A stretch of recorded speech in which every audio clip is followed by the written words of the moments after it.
All right, this video is going to walk you through how to solve a difficult inequality using the graphing calculator. The first thing you have to do is understand to solve this, you have to graph the left side and right side on your graphing calculator. So press the y equals button and type in both the left side and the right side, as you see here, into your calculator. Then press the graph button.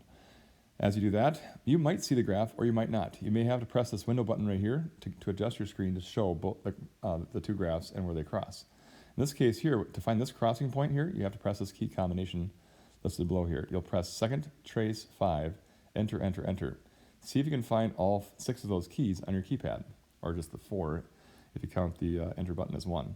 Then from there, you'll have your crossing point. They cross at 2.286. That is the x value of where the two graphs are going to be equal or crossing each other. And that is what solves this equation as well. We're only solving for x, so you don't care about this y value that's over here, just the x value. So as you do this process, write down the crossing on your paper. I'll do it on my screen here too. 2.286.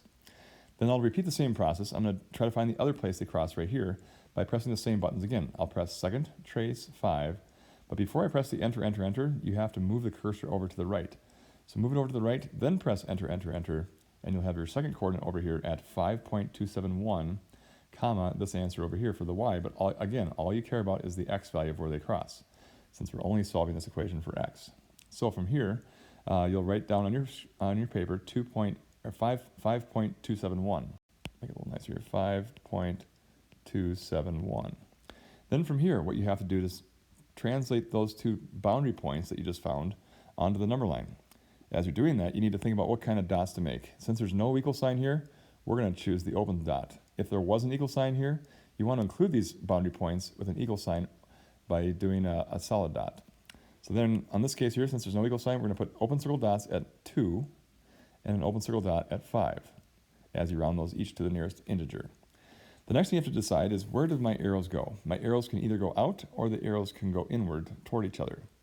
And the way you can find that out is by simply pressing the graph button on your, press second and then graph where it says the word table above that key. You'll have the table pop up like this. And as the table pops up, go to where it says 0, and then you'll have the numbers -30 and -4.556. We're going to use those two numbers when you put 0 in for x to decide, does 0 make a true statement? So using those two numbers, -30 and -4.556, is -30 with that same inequality less than -4.556, and the answer is yes. So this number is less than this number, or -30 is less than this number here, so that is true for the number 0. So therefore the arrows should go towards 0, and the only way you can make that happen is to have the arrows go outward to hit the number 0. So that's what our answer looks like on the number line.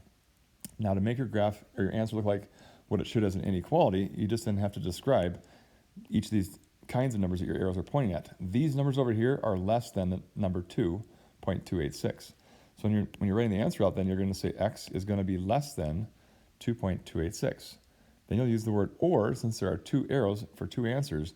The second one's then going to say what kind of numbers we're pointing at over here. These numbers over here are larger than 5.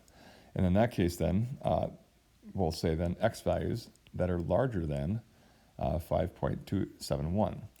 Now, in recap, as you repeat the process again on future problems, your first goal is to graph the left side, graph the right side, find out where they cross to tell you the boundary point numbers. Once you have those, translate them to the number line, and then decide if 0 works by pressing second graph. Go to the table, you'll find out those two numbers off the 0 values, and then decide if the original inequality makes a true statement out of that, which it did, and then make your arrows go toward the 0. In this case, in order to hit the 0, you had to have the arrows going outward. And then decide then how do you say this answer as an inequality, and you're finished. That's basically it, and I hope this video helps you solving your difficult inequalities in the future with your calculator.